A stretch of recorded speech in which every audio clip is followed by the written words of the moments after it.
Hello दोस्तों, जय सांवलिया सेठ की। मैं दीपक स्वागत करता हूँ आपका आपके अपने यूट्यूब चैनल मार्केट स्टडी में। आज मैं आपको सिखाने वाला हूँ कि एक दिन पहले ही कैसे पता करें कि कौन सा स्टॉक ऊपर जाएगा या एक दिन पहले कैसे पता करें कि वो स्टॉक नीचे जाएगा। तो आज मैं आपको सिखाऊंगा, तो कृपया बिना स्किप किए वीडियो को अंत तक देखना ताकि आपको सब कुछ समझ में आ जाए। और जो भी मैं आपको सिखाऊंगा बिल्कुल विथ लॉजिक के साथ सिखाऊंगा, ऐसा नहीं कि यहाँ पर आपको कुछ भी बोल के चला जाऊंगा और आपको कुछ समझ में नहीं आए। तो आप वीडियो को अंत तक ज़रूर देखना और वीडियो को लाइक और चैनल को सब्सक्राइब ज़रूर करना। तो आइए दोस्तों, मैं आपको आज इस वीडियो के बारे में बताता हूँ।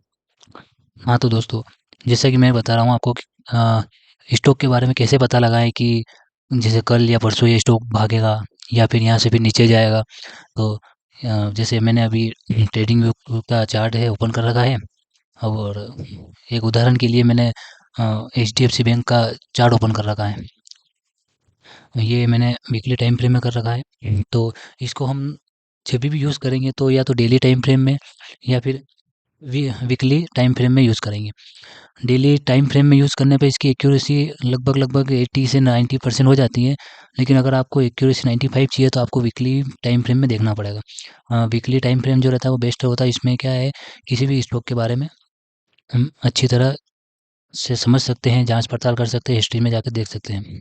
तो आइए आगे मैं आपको समझाता हूँ कि हमें कैसे चेक कर सकते हैं कि वो स्टॉक भागेगा या फिर नीचे जाएगा। तो सबसे पहले आपको उस स्टॉक की हिस्ट्री के में जाना है। जैसे मान लो ये स्टॉक है, इसकी हिस्ट्री में जाना है। ये इसको मैं डिलीट कर देता हूँ। यहाँ से मैंने डिलीट कर दिया। अब इसकी हिस्ट्री में जाते हैं। तो सबसे पहले हमें ये देखना है कि स्टॉक कहाँ से भागा है। मतलब जहाँ से मतलब स्टॉक के बारे में ये हिस्ट्री में जाके ये चेक करना है अपने को कि स्टॉक ने कहाँ से या तो पुल अप किया है या कहाँ से नीचे डाउन सेट में गया है। तो हमें सबसे पहले वो ढूँढना होगा हिस्ट्री में। तो हम देखते हैं कि हिस्ट्री में हम जाने पर हमको पता लगा कि जैसे मान लो कि यहाँ से इसने ऊपर भागा था। अब ये देख लो आप कितना पॉइंट ऊपर भागा यहाँ से। लगभग 1449 से गया है, या लगभग 1639, लगभग लगभग 200 पॉइंट। तो हमें सबसे पहले ये चेक करना होगा कि यहाँ कहाँ से अ, ये जो स्टॉक है वो भागा है ना? तो जैसे मान लो यहाँ यहाँ से भागा है। इसके जो पहले जो बेस कैंडल बनती हैं, ये बेस कैंडल है दोस्तों। इसको बेस कैंडल बोलते हैं। मैं आपको दिखाता हूँ। ये जो है ये बेस कैंडल है, इसको बेस कैंडल बोलते हैं। और ये बेस कैंडल क्या होती है, कैसे यूज़ करते हैं इसको, इसका भी इसके ऊपर मैं पूरा एक वीडियो बना दूँगा ताकि आपको समझने में आसानी हो जाए। लेकिन अभी मोटा-मोटा आपको समझा देता हूँ कि ये बेस कैंडल होती है। जैसे ही ये बेस कैंडल हमें दिख जाए, जैसे ही ये बेस कैंडल हमें दिख जाए, तो हमें इसको मार्क कर लेना है। अब मार्क कैसे करना मैं आपको बताता हूँ। यहाँ से लेके इसकी जो बॉडी बॉडी जो विग विग जो होती है इसको मार्क कर लेना है। देख रहे हैं आप? Sorry sorry sorry. ये जैसे मैंने इसको मार्क कर लिया है। तो इस मार्क इसलिए इसलिए करते हैं अपन कि जैसे ये स्टॉक ऊपर भागा है, तो ये ऊपर कंसोलिडेट किया, इसने कंसोलिडेट किया, फिर नीचे आया, फिर ऊपर गया, फिर नीचे आया, फिर ऊपर गया, फिर नीचे आया, फिर जैसे ही ये इस जो अपन ने जो मार्किंग की है अगर इसके लेवल में आता है, तो यहाँ से ये वापस फिर पुल अप हुआ। देखो आप यहाँ से कितना पुल अप हुआ कि 1732, लगभग लगभग ये गया 300 250 300 पॉइंट ऊपर गया। देख रहे हैं आप? जैसे ही इस एरिया बाइंग एरिया के नज़दीक आया है, यहाँ से पुल अप मारा इसने। यहाँ से मारते मारते नीचे आया ही नहीं है, बिल्कुल एक भी कैंडल रेड नहीं बनी इसकी, और ऊपर गया। देख रहे हैं आप? तो ये होता है बाइंग एरिया। अब ये बाइंग एरिया तो हमने ढूंढ लिया। अब अपने को सेलिंग एरिया भी तो ढूंढना होता है कि कहाँ से मोमेंटम आया है या कहाँ से मतलब मार्केट से नीचे गया था, वो भी तो चेक करना पड़ता है। अब जैसे मैं आपको वो भी सिखाता हूँ। हाँ, एक मिनट। ये मान लो ये रहा सेलिंग एरिया। यहाँ से लगा के ये कहाँ तक आया देखो आप, यहाँ तक लगभग 1287 है। तो अपन इसको मार्क कर लेंगे। यहाँ से ये इतना मार्क कर लेते हैं अपन।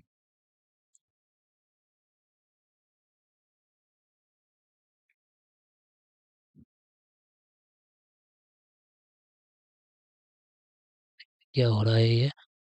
ठीक है, ये अपन ने मार्क कर लिया इसको। इसको चाहे तो और आगे भी ले जा सकते हैं अपन, ये से आगे ले जाएँगे इसको, तो अपने को आगे और भी दिखाई देगा। जैसे मान लो यहाँ से मार्केट गिरा, फिर गिरा, फिर गिरा, यहाँ तक आया, यहाँ से फिर ऊपर गया, फिर गिरा, फिर गिरा, फिर गिरा, फिर यहाँ से ऊपर गया, फिर यहाँ से गिरा, यहाँ से गिरा, यहाँ से गिरा, फिर ऊपर जाता गया, यहाँ आया। यहाँ से जैसे ही ऊपर गया, तो इस जो सेलिंग एरिया है होता है, यहाँ पे टच करके वापस नीचे आया। देखो आप कितने सप्ताह तक इसको टच करके यहाँ कंसोलिडेट किया इसने, नीचे फिर फेंक दिया, फिर ऊपर गया, लेकिन फिर यहाँ पर सेलिंग एरिया बहुत स्ट्रॉन्ग सेलिंग एरिया था, तो यहाँ से फिर इसको नीचे फेंक दिया, फिर ऊपर गया, इसको एक मतलब क्रॉस करने की कोशिश की, लेकिन क्रॉस नहीं कर पाया और वापस इसको नीचे फेंका और नीचे फेंका, फिर हमारे बाइंग एरिया में आकर इसको टच किया, यहाँ से फिर ये ऊपर गया, फिर वहाँ से नीचे फेंका इसने, फिर हमारा बाइंग एरिया ने काम नहीं किया था। तो समझ रहे हैं आप, हमें ऐसा एरिया ढूंढना है कि जिसमें या मार्केट किसी बेस कैंडल से ऊपर गया हो, या किसी बेस कैंडल से नीचे आया हो, जहाँ पर इसने बड़ा मोमेंटम दिया हो। हमें ऐसी कैंडल देखना है हिस्ट्री में जाके। अब ये तो हो गया वीकली में। अब अपन डेली में भी देख सकते हैं इसको। इसके लिए मैं डिलीट कर देता हूँ पहले, आपको मैं डेली में भी जाके बताता हूँ। हाँ, ये डेली टाइम फ्रेम अपन ने कर दिया है। अब मैं आपको दिखाता हूँ डेली में। हम्म, ये रहा जैसे यहाँ पे, अपन इसको वहाँ आपको ढूंढना पड़ेगा, आपको थोड़ी मेहनत करनी पड़ेगी। अगर आप सीखोगे नहीं, मेहनत नहीं करोगे तो सीखोगे कैसे? तो आपको सीखने के लिए थोड़ी मेहनत तो करनी पड़ेगी। ये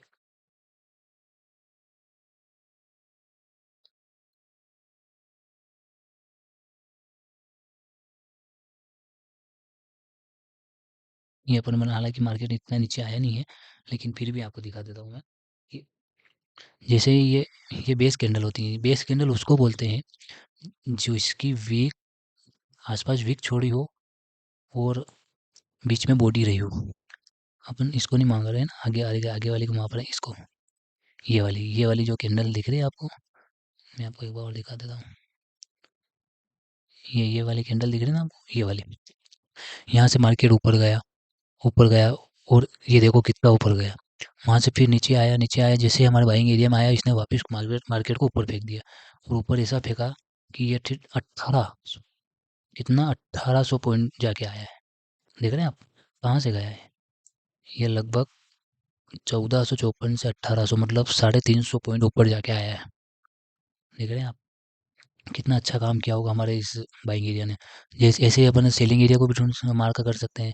ये सेलिंग एरिया, इसको यहाँ से मार्क कर दो आप।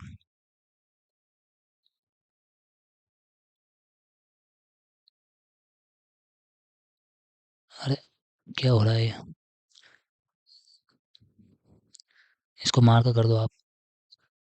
ये देख रहे हैं आप, यहाँ से मार्केट नीचे गया, जैसे ही ऊपर आया, यहाँ मार्केट टच किया, वापस नीचे आ गया, जैसे फिर अंदर गया, फिर नीचे आ गया, फिर इसने इसको यहाँ से ऊपर आया, और जैसे ही गैप अप, देखो ये इसमें अगर ये गैप अप ओपनिंग नहीं होती इतनी, तो ये वापस नीचे फेंक देता, लेकिन गैप अप ओपनिंग होने के बाद इसको ऊपर फेंका, तो ऊपर गया, फिर ऊपर गया, देखो आप कितना ऊपर गया, फिर नीचे आया, तो नीचे से फिर इसने ऊपर फेंका, फिर नीचे आया, फिर ऊपर फेंका, और जब ये इसने नीचे इसको क्लोज दिया, जैसे बाइंग एरिया के नीचे, तो फिर देखो आप कितना नीचे आया, यहाँ से फिर ये ऊपर गया, और जैसे इसको टच किया, वापस इसको नीचे फेंक दिया। तो ये बहुत स्ट्रॉन्ग होता है, और ये इसकी एक्यूरेसी जो रहती है वो लगभग लगभग 95% रहती है। तो आप इसको मतलब सीख कर अच्छे से स्टॉक में इन्वेस्ट कर सकते हो, ताकि आपको प्रॉफिट हो। अब ये होता क्यों है, मैं आपको दिखाता हूँ। जैसे अपन ने बाइंग की बात तो की, लेकिन होता क्यों है वो भी तो पता होना चाहिए ना लॉजिक के साथ अपने को। कि जैसे यहाँ से मार्केट ये हुआ है, जैसे मान लो कि अ, इसमें चलते हैं अपन डेली वीकली में, इसमें दिखाता हूँ मैं आपको।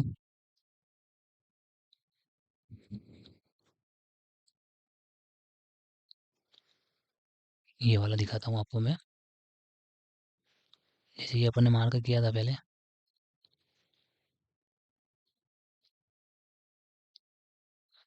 अब ये होता क्यों है, इसका रीज़न मैं आपको बताता हूँ। ये जो इतनी बड़ी बड़ी कैंडल बनती है, ये आप और मैं तो मिलकर बना नहीं सकते इसको। इसको बनाने के लिए करोड़ों रुपए लगते हैं। जो एफ आई डी एस जो होते हैं, उनकी जो ये होती है बाइंग होती है, उनकी वजह से ये इतनी बड़ी बड़ी कैंडल बनती है। तो अपन तो बना नहीं सकते इसको। तो उनके क्या क्या है, यहाँ पर कुछ ऑर्डर जो होते हैं, जैसे मान लो वो हज़ारों करोड़ों रुपए इन्वेस्ट करते हैं, तो उसमें से उनके आधे ही बुक होते हैं। समझ रहे हैं आप? जैसे मान लो कि उन्होंने 100 क्वांटिटी खरीदी, तो उनके 50 ही यहाँ पर बुक होंगे, 50 पेंडिंग में रह जाएँगे।